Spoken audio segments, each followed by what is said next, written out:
Badminton is a racket sport played by either two opposing players single or two opposing pairs doubles. Players score points by striking a shuttlecock with their racket so that it passes over the net and lands in their opponent's half of the court. A rally ends once the shuttlecock has struck the ground. The shuttlecock is a feathered projectile whose unique aerodynamic properties cause it to fly differently from the balls used in the most racket sports. A competitive badminton court is a large rectangle marked out with 40 mm wide lines. The dimensions of the court are 13.4 meter or 44 feet long and 6.1 meter or 20 feet wide. The badminton posts are 5 feet and 1 inches in height and must remain perfectly vertical when attached to the strained net. Rules: a match consists of the best of 3 games of 21 points. The player or pair winning a game serves first in the next game. A badminton match can be played by 2 opposing players, single, or 4 opposing players, doubles. A point is scored when the shuttlecock lands inside the opponent's court, or if a return shuttlecock hits the net or lands outside of the court, the player will lose the point. Grips: it is important to learn the correct grips as the wrong grip can reduce your power, minimize the control of your shots, and increase the risk of injury. Forehand grip: your thumb should be pressing comfortably against one of the wider surface of the racket grip, while the rest of your hand holds the racket as if you're shaking a person's hands. Backhand grip: the easiest way to learn the backhand grip is to set up with your thumb on the top of the wider section of the grip, with your strings facing of the floor and ceiling. Footwork: badminton is played on a badminton court with limited space, and athletes have to take care of themselves while playing. Footwork plays a huge role in helping with an effective and organized movement on the court.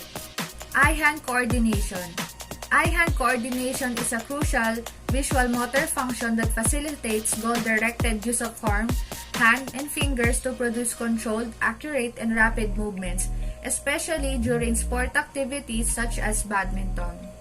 Service: among the most basic skills that you need to master in badminton. Also, you should ensure to make a legal service, otherwise it may lead to penalty points. Forehand serve aims at the back end corner of the opponent's court. Ideally, a good high serve results in a shuttle dropping steeply downwards at the back end of the court. Do the forehand serve, hold the head of the shuttlecock with its head facing downwards so that the shuttlecock will drop straight down. Stand sideways. Let go of the shuttlecock and swing your racket arms upwards. As you do this, twist your waist to the extent that your body faces the net. Flick your wrist towards the direction you want the shuttle to land. Flick your wrist upwards so that the shuttlecock will fly high. Backhand serve.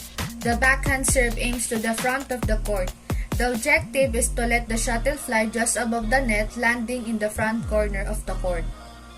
To do the backhand serve, hold the feather of the shuttlecock with the head facing downwards. Position the racket behind the shuttlecock. Step slightly forward with your right, left leg if you are right-handed, left-handed. As you let go of the shuttlecock, flick your racket lightly while pushing your thumb forward towards the direction you want the shuttlecock to land. The power comes mainly to the push of your thumb and the slight flick of your wrist. Smash is the most potent and powerful stroke in badminton, which naturally turns out to be the most familiar term to all. The shot is basically to hit the shuttle powerfully towards the opponent's body or downward on the court. Assume a sure-footed stance. Raise your arms and prepare to strike. Hold your racket upright and as far as back as possible while still being comfortable. The arm of your non-racket hand should be bent at the elbow and the hand should be about chin level. Strike the shuttlecock. Aim to connect with the shuttle at the highest point possible. Backhand smash. Position yourself to backhand smash. Get underneath and slightly behind the shuttle, as you would normally. Switch to a backhand grip and point your body at the back of the court. Clear. The clear is another fundamental shot in badminton. The main aim of a clear is to give you time to recover for your next shot. To execute clear, get yourself in a position which is ideally behind the shuttle. Turn your body so that it is vertical to the net.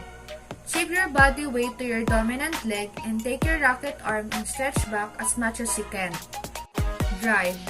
The drive is an aggressive shot used to pressure your opponent into making a mistake or a poor return. It is a quick flat shot made at around shoulder height with the wrist while the shuttle is still front of you. To do the drive, begin with a split step stance with more weight on the dominant foot.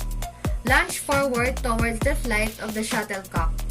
Use a relaxed forehand grip and swing the racket backwards similar to a sidearm throwing motion. Drop.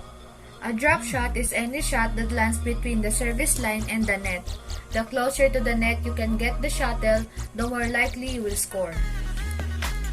To execute the drop shot, extend the racket arm and raise the non-racket arm to the point at the shuttlecock. Contact on top of the shuttlecock and without too much powerful snap, the wrist. Aim low and right across the net.